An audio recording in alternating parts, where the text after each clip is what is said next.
Take advantage of time. Now, I heard Yvette Lewis's daughter was talking about young folks. In particular, if they got this lesson, because I talk to so many young people who start off at their job and they think they have time. You know, I'm 20-something, oh, I don't have to retire for, centuries. So I don't need to save in advance. But I looked at this example. Brianna and Matt, both of them, and she's 30, he's 40. Both of them invested the same amount of money for the same amount of time. And yet, look how much more money she has. She has $466,000. He has just shy of $200,000. Same amount of money, same amount of time. She started 10 years earlier than he did. It's time. The power of time. Now, I know a lot of people lost their mind over this recession, and the stock market went crazy, and people pulled their money out of their accounts, and just panic. And I'll be honest with you, when my 401 statement came at the end of the year, I was hot. And when I opened up that, I screamed so loud, my husband just was like, what's the matter, what's the matter? And I was like, oh my Lord, we got to put the money on it. He's like, look, you talk about this all the time. Stop panicking. I said, well, I need to slap somebody, so can I slap you? He said, calm down. We have years, decades. I'm only 25, right? You know what I'm saying? Y'all ain't like y'all believe that, right? That's cold. So he said, listen, our portfolio is well diversified because this last recession hit all the areas. He said, don't worry about it. And even if it doesn't come back, we're still okay. We don't have a lot of debt. All we have is our mortgage. We don't carry credit card debt. We don't have car loans. The last cars we bought, we paid for cash, and they weren't used. And we're funding our kids' college fund. We're all right. We don't earn a ton of money. We're just good with our money. He said, calm down, calm down. Had I pulled my money out, I lost about $100,000. Now, that's like going to get Pookie and get somebody. I want somebody to pay for this. Since that time, where are we in the month? Since that time, my portfolio is back to where it was. Had I pulled that money out, what would have happened? I would have locked in that $100,000 loss by panicking. Now, if your portfolio is not well diversified, then you need to do some things. It's never too late. If you're over 50, you still have time to watch your money grow. Listen, the average tax refund is about $2,400 every year. And if you're getting a tax refund year after year after year, I said I wanted to be candid, right? You're a fool. Because you're just letting the government hold your money for a year. And if you're willing to do that, I have my business card. I will give it to you. Please send me a check, just like you sent Uncle Sam. I'll invest the money for you and give you back your principal.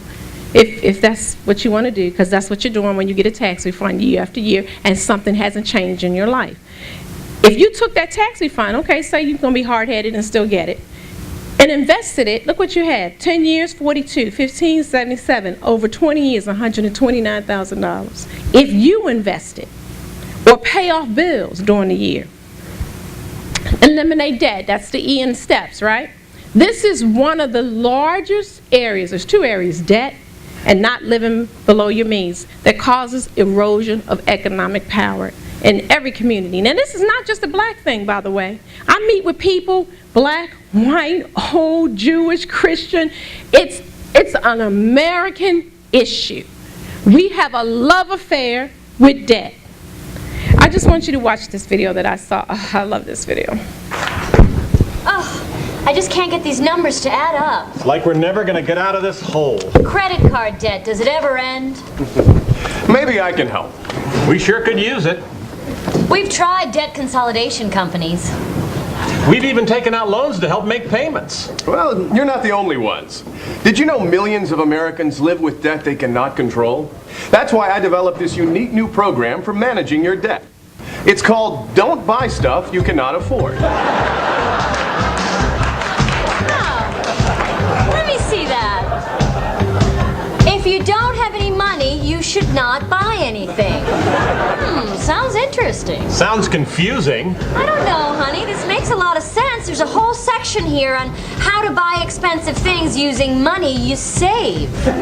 Give me that. And where would you get this saved money? I tell you where and how in Chapter 3. Okay, but what if I want something but I don't have any money? You don't buy it. Well, let's say I don't have enough money to buy something. Should I buy it anyway? No. Now I'm really confused. It's a little confusing at first. Well, what if you have the money? Can you buy something? Yes. Now take the money away. Same story? Nope. You shouldn't buy stuff when you don't have the money. I think I got it. I buy something I want and then hope that I can pay for it, right? No. You make sure you have money, then you buy it. Oh, then you buy it. But shouldn't you buy it before you have the money? No. Why not? It's in the book. It's only 1 page long. The advice is priceless and the book is free. Wow, I like the sound of that. Yeah, we can put it on our credit card. So get out of debt now. Write for your free copy of Don't Buy Stuff You Cannot Afford. And if you order now, you'll also receive Seriously, If You Don't Have the Money, Don't Buy It, along with a 12-month subscription to Stop Buying Stuff magazine. So order today. That's a powerful skit. And when you first look at it, you're like, oh, that is so silly. Of course you wouldn't buy stuff that you can't afford. Of course you wouldn't. And yet that's exactly what we do. That's the American way. And we do it by focusing on the monthly payments. If we can afford it on the month, we can afford it. If you have a 5-year car loan, you can't afford that car. You really ought to be paying a car off in 2 or 3 years and pay cash, really. We do that with school loans. We say things like, there's such a thing as good debt. There's good debt. There is no such thing as good debt. There is only debt. Because define the debt, what does good mean? What's the debt? Why are y'all looking at me? I'm asking you a question. What's good? What's the definition of good? Beneficial, positive, wonderful, good. Now when you write that check or you skip into the mailbox, thank you, thank you, thank you. I feel so good I have to pay this debt. No. Now am I saying that there's not some debt that's necessary? Most of us can't buy a house right out. Most of us can't. And I understand that some people need to borrow to go to school, but you don't need to borrow as much as you borrow. If you don't have money to send your kid to school, then they should stay at home, not on campus, or stay in state, or go to a 2-year university and then transfer to the 4-year university. Now I know you're not feeling this. I know some people don't feel this, and I don't care. You're buying something you can't afford. You're buying status a lot of times. That's exactly right. And I like to show you some of the emails that I get from people who have debt that is they're going to take that debt into their retirement. Now my kid wants to be a teacher. My oldest, she's 14. Pray for me. And when somebody says they want to be a teacher, what's the first thing people say? You're not going to get rich being a teacher. And yet some of the people who had the most impact on my life were educators. Imagine if someone had told them not to go into education because you're not going to be rich. Now she wants to go out of state because her mama's crazy, because you can see I'm a little nutty, and she wants to get as far away from me as she can. I said, well, you know what? Route 1 is a long walk, because that's as far as away you're going, University of Maryland. She's not going out of state unless she gets a scholarship. And I said, you can apply to any school you want, baby. And if you get money, you can go. And if you get a partial scholarship, and we put it with the money we save, you can go. But if you don't, you're going to hump your butt right on down here, because I'm not spending $30,000, $40,000, $50,000 a year for you to go out of state to be a teacher. God bless you, you want to be a teacher, but you're not going to go broke doing it, and I'm not going to go broke doing it. And guess what? After a little while, does it really matter what school you went to? Because on most of the jobs, it doesn't. I went to the University of Maryland on a scholarship. The guy sitting across from me went to Harvard. He still has school on that.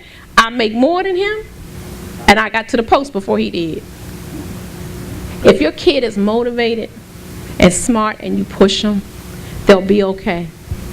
But I know people don't want to hear this.